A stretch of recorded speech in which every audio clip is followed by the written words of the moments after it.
Hi guys, if you want to buy a unit trust fund here, you could be charged as high as 6.5% sales charge, which of course would erode the amount of your investment. So naturally I was quite excited when I found out that I would only be charged 1.5% sales charge if I subscribe to a fund using the Touch and Go e-wallet app.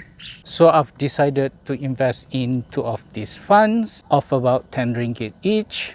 And if you want to find out how that turns out, then stick around. So there are actually 7 funds that you can invest using the Touch and Go e-wallet app. And once the app has determined your investor profile, whether you are an aggressive, a moderate, or a conservative investor, then it will start to suggest you the fund suitable for you. So I'm an aggressive investor. There are 1, 2, 3, 4, 5 funds available, and only 2 of these funds are labeled as Sharia compliant. The first one is the Principal Islamic Global Selection Aggressive Fund, and the second one is the Principal DALI Global Equity Fund. And if you don't mind to subscribe to the traditional fund, then you can choose the other 3. Also, there are funds for moderate investor and also fund for conservative investor. Anyway, in this video I'm just going to talk about the Principal Islamic Global Selection Aggressive Fund, and I'll talk about the Principal DALI Global Equity Fund in my next video. So the Principal Islamic Global Selection Class D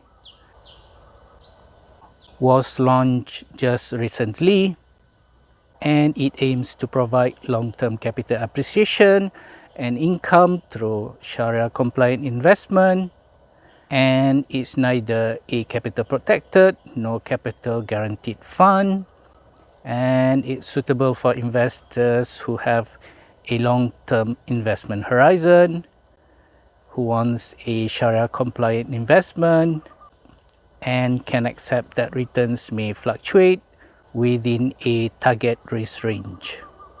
So you just need to have 10 ringgit to start your investment, and the management fee will be 1.8%, and the trustee fee will be 0.05% from the net asset value of the fund.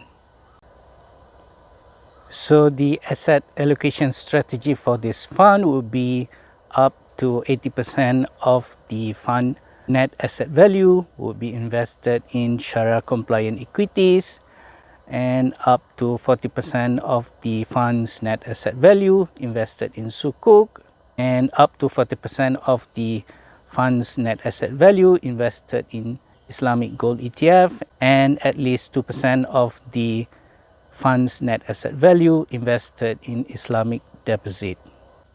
So I would prefer a higher allocation of the fund's net asset value in equities, perhaps up to 98%. So I guess I'll just have to monitor the performance of the fund to see whether I'm going to invest more in the future. So I've taken a peek at the fund annual report. I'm not too sure whether this is for this class or for a different class, but it doesn't look like it invests in individual stocks, but rather in collective investment scheme, which is up to 97.2% in 2023. So that can be an issue. So I guess I'll just have to monitor the performance of the fund if I'm considering to add more to my investment later. So if we have a look at the market outlook, it looks like there is less inflationary concern and sign of stress in the banking system, and the Asian equities should be reasonably well supported.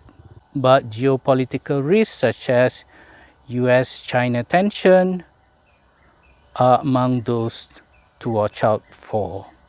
Alright guys, so I've deposited 10 ringgit in June and July this year. So the sales charge is 1.5%, so there'll be 15 cents deducted from my 10 ringgit. So if it is 20 ringgit, then there'll be 30 cents. So the total in ringgit should be 19 ringgit 70 cents here. But since the fund net asset value has decreased, so it's just now 19.59%, so that a total return of less 41%. So the way they calculate the percentage return is quite straightforward. That would be 41 cent over 20 ringgit, and that is a loss of about 2.05%. So I quite like that they consider the sales charge as a loss, and they calculate the return from the original investment of 20 ringgit. Anyway, I think it's a good idea to add more fund once the fund net asset value has decreased in price, because then I can buy cheaper, but also there's a danger of the price going down further. But I think I'm likely to add more to the fund because the fund value would eventually move up. Alright guys, that's all for this episode of my vlog. Don't forget to like, to comment and to subscribe, and I'll see you guys in my next video.